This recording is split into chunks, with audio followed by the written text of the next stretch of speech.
Alors, qui va remporter cette Ligue des Nations 2021? Bienvenue sur CM Football, un plaisir de vous retrouver. On va faire la preview des deux rencontres, des deux demi-finales entre l'Italie et l'Espagne et bien sûr Belgique-France dans cette vidéo. On commence par Italie-Espagne, le remake de la demi-finale de l'Euro 2020 entre le vainqueur de l'Euro et cette équipe surprise espagnole qui a été jusqu'en demi-finale. Alors, pour parler de cette Squadra Azzurra, on accueille tout de suite Arthur qui va nous donner son regard sur la forme du moment mais également sa clé du match. Bonjour Christophe, bonjour à tous, je suis très content d'être ici pour vous parler de la Squadra Azzurra, l'Italie championne d'Europe en titre, qui va défier l'Espagne mercredi en demi-finale de la Ligue des Nations, et peut-être ajouter une nouvelle ligne à son palmarès, ce serait la première Ligue des Nations pour l'Italie.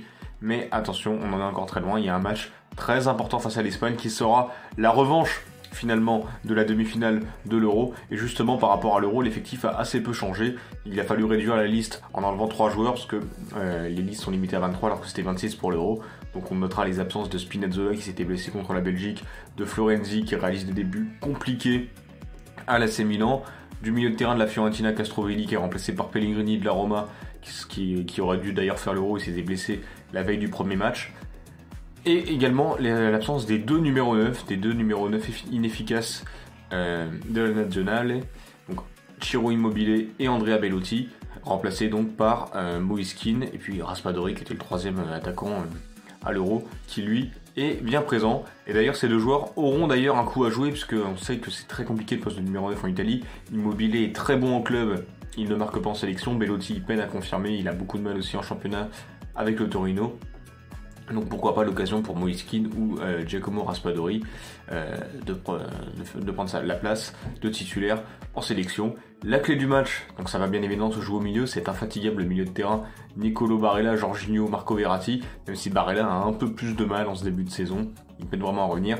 Marco Verratti qui est beaucoup blessé, là vient de faire un super match face à Manchester City, c'est son seul gros match de la saison, mais bon... Si sa condition physique est au top, il pourra être vraiment très intéressant pour l'Italie. Et puis l'Italie a toujours sur le banc Manuel Locatelli, ce super milieu de terrain qui vient de signer à la Juventus en provenance de Sassuolo. Et bien évidemment l'autre clé du match, alors certes vous commencez tous à connaître Federico Chiesa qui fait des merveilles du côté de la Juventus, Lorenzo Insigne côté gauche. Mais surtout ça va être très intéressant de voir sur ce match comment ce nouveau numéro 9 qui sera peut-être Moise Kean ou Giacomo Raspadori, qui ont été tous les deux très bons lors du match de qualification face à la Lituanie. Ça va être vraiment très intéressant de voir qui va prendre la place. Est-ce que ça va modifier le jeu de l'Italie? Est-ce que cette équipe va pouvoir évoluer dans le temps? Et puis également derrière, est-ce que Chiellini et Bonucci ont encore la caisse pour porter cette squadra au plus loin? En tout cas, ce sera très intéressant de voir sur ce Final Four ce que vaut l'Italie. Moi, je les place comme favoris, même si attention, il y a 3 très gros concurrents.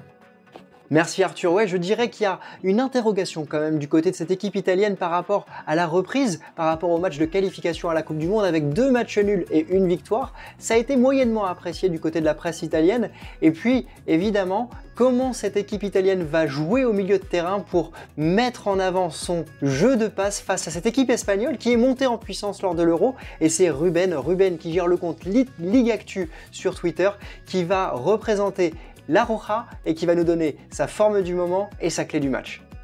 Alors pour commencer à parler un peu de sa sélection espagnole et de sa forme du moment, on peut parler un peu de ses derniers matchs, justement, qui a un Euro qui a été relativement bon, on peut le dire, avec une place en demi-finale, avec une défaite au tir au but, on se rappelle, contre cette même équipe d'Italie justement qui avait retrouvé mercredi, et un Euro, je disais, qui était plutôt satisfaisant dans la mesure où on n'attendait pas l'Espagne aller à ce stade de la compétition.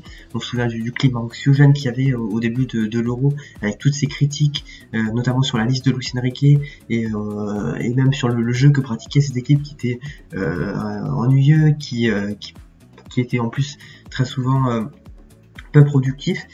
Donc voilà, un Euro qui était plutôt bon. Puis on a eu plus récemment, c'était aussi la trêve du mois de septembre avec les qualifications à la Coupe du Monde 2022, beaucoup plus décevante, là où on a vu une Espagne bien moins sereine, bien moins puissante, avec, on se rappelle, cet échec déjà en Suède qui avait fait perdre la première place du groupe à l'Espagne.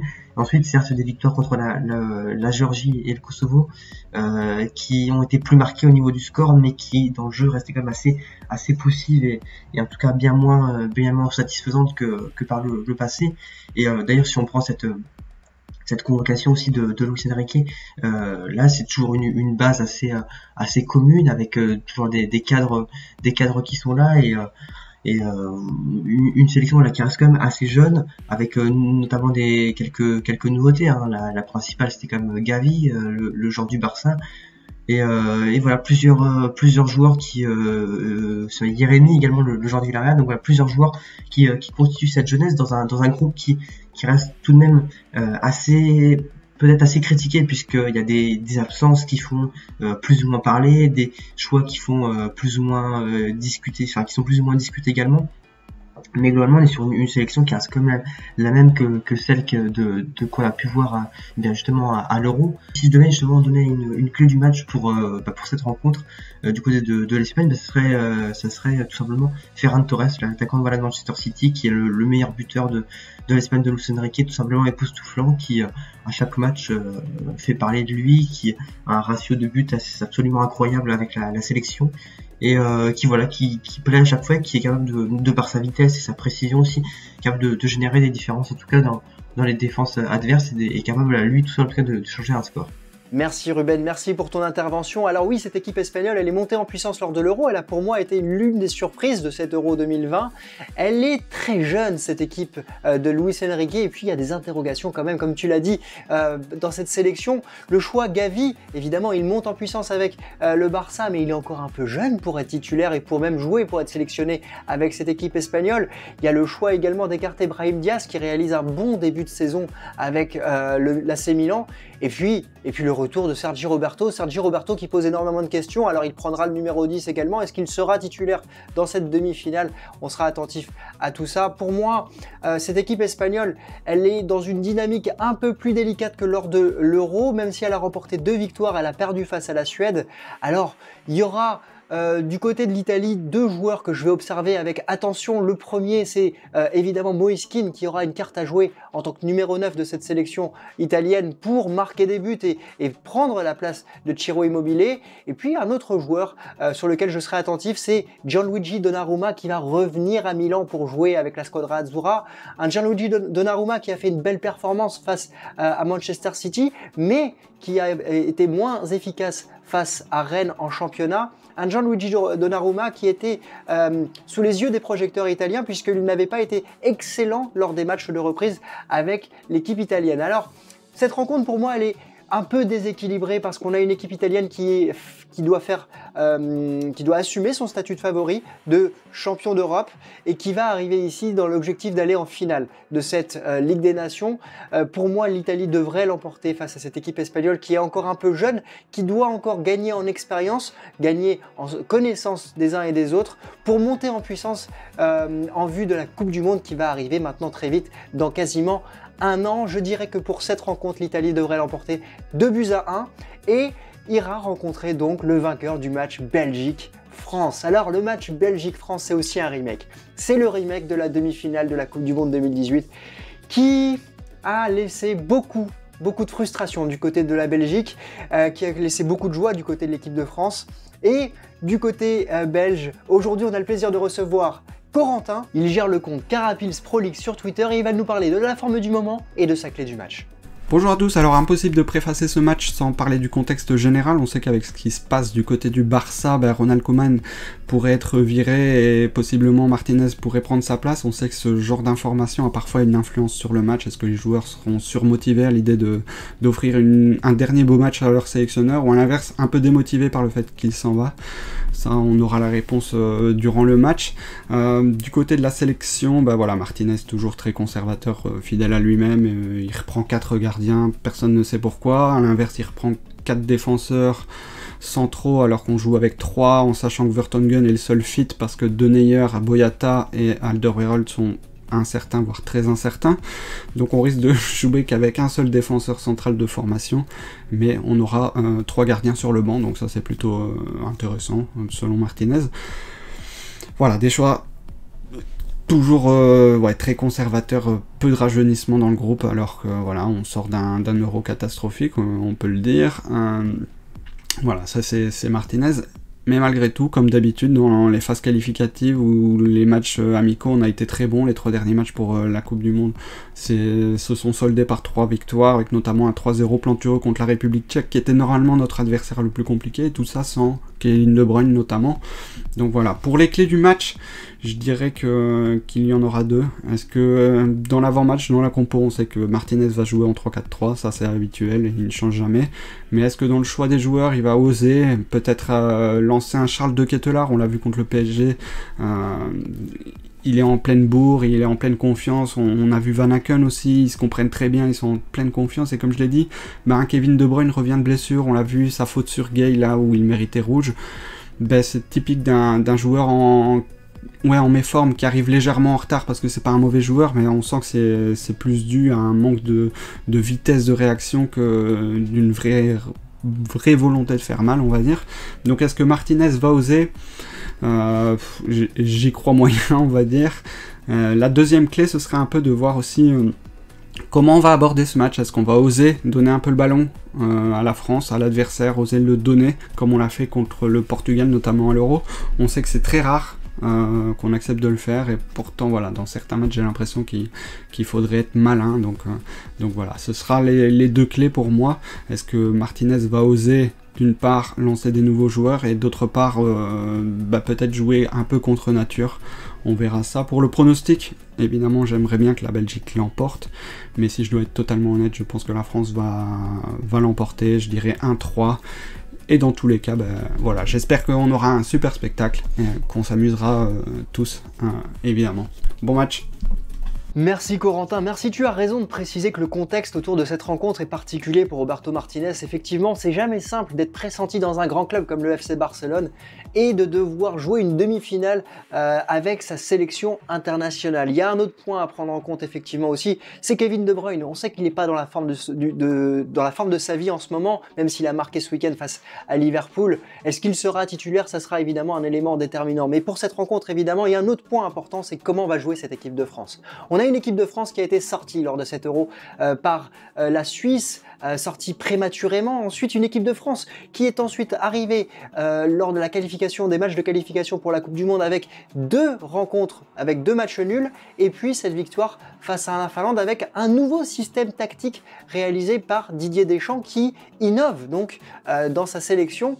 Une équipe de France que Didier Deschamps a sélectionné pour remporter cette Ligue des Nations. C'est peut-être pour ça qu'il a laissé de côté Mukiele notamment sur le côté droit, alors qu'on aurait aimé le voir, et on l'avait vu lors du précédent rassemblement, une équipe de France qui aurait pu également recevoir Nkunku, qui est en feu actuellement avec le Red Bull Leipzig, mais qui a été laissé de côté, peut-être le verrons-nous lors d'une prochaine rencontre de qualification pour la Coupe du Monde. En tout cas, quoi qu'il en soit, cette équipe de France, elle va peut-être être reconduite en 3-4-3, et c'est l'instant du 11 probable avec notamment Lloris qui devrait être dans le but, Lucas Hernandez, Varane et Jules Koundé dans cette défense à 3, Pavard sur le côté droit, Théo Hernandez sur le côté gauche, Tchouaméni et Pogba en milieu, avec le trio d'attaque Griezmann, Mbappé, Karim Benzema en électron libre. Alors j'ai l'habitude de faire des 11 probables qui essayent de coller le plus possible à ce que souhaiterait le sélectionneur ou l'entraîneur des équipes. Ici, j'ai plutôt fait un choix, mes choix, les choix que je réaliserais si j'étais sélectionneur de l'équipe de France. Alors,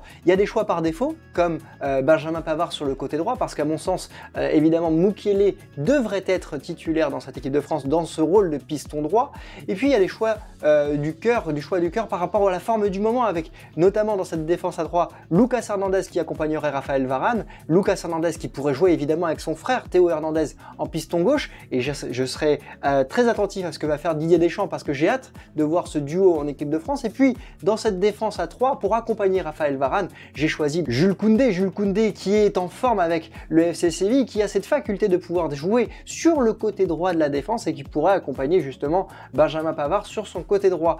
J'ai mis de côté Presnel Kimpembe qui pour moi n'est pas dans la forme de sa carrière actuellement, et au profit donc de Lucas Hernandez. En milieu, évidemment, le double pivot avec Pogba et Tchouaméni, un Tchouaméni qu'on a vu monter en puissance dans cette équipe de France lors du précédent rassemblement, et un Pogba qui est quand même en forme en ce début de saison et qui, s'il élève son niveau au niveau de ce qu'il a réalisé lors de l'Euro, sera injouable. Et puis devant, évidemment, c'est le trio Griezmann, Mbappé, Karim Benzema. Quand je parle d'électrons libres, c'est évidemment ces 3 joueurs qui vont avoir la possibilité de dézonner et de pouvoir créer leur jeu pour mettre à mal cette défense de Belgique. Alors, tu l'as dit tout à l'heure, Corentin, tu as raison, la possession sera une des clés de ce match, la possession qui avait été un grand débat, on se rappelle lors de la Coupe du Monde 2018. Alors, l'autre point, ça va être quelle va être l'animation offensive de cette équipe de France, parce que, évidemment, dans un nouveau système tactique, il va falloir prendre ses marques. Il y a cette attaque qui va commencer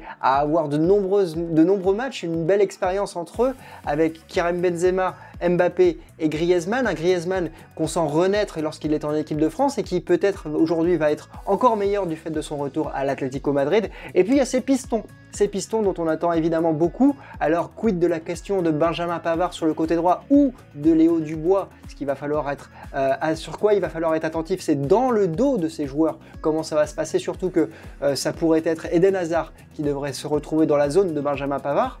Et puis côté gauche, ce Théo Hernandez, cette faculté offensive qu'il a d'apporter le surnombre qui va être évidemment très intéressante. Alors voilà, pour moi, cette rencontre, elle doit se jouer sur des détails, même si je pense que l'équipe de France, sur le papier, est meilleure que cette équipe de Belgique, compte tenu des dernières rencontres réalisées après l'Euro. Après, la forme du papier n'est pas la forme du moment. Alors, est-ce que cette équipe de Belgique va créer la surprise et passer ce tour? Je serais surpris de voir la Belgique passer face à cette équipe de France. Maintenant, sait-on jamais, je m'attends plus à une victoire de l'équipe de France 2-1 également, et pour une finale Italie-France qu'on retrouverait dimanche. Voilà. Dites-moi quels sont vos pronostics sur cette rencontre. Est-ce que vous pensez que l'équipe de France va pouvoir passer cette équipe de Belgique? Est-ce que vous pensez que l'Italie va assumer son statut de favori face à cette équipe espagnole? Dites-moi tout ça en commentaire, je me ferai un plaisir de vous lire. Et puis nous, on va se retrouver cette semaine évidemment pour débriefer ces rencontres et pour évoquer la grande finale de dimanche. Je vous souhaite à tous une excellente semaine, d'excellents matchs de Ligue des Nations et je vous dis à très bientôt. Ciao!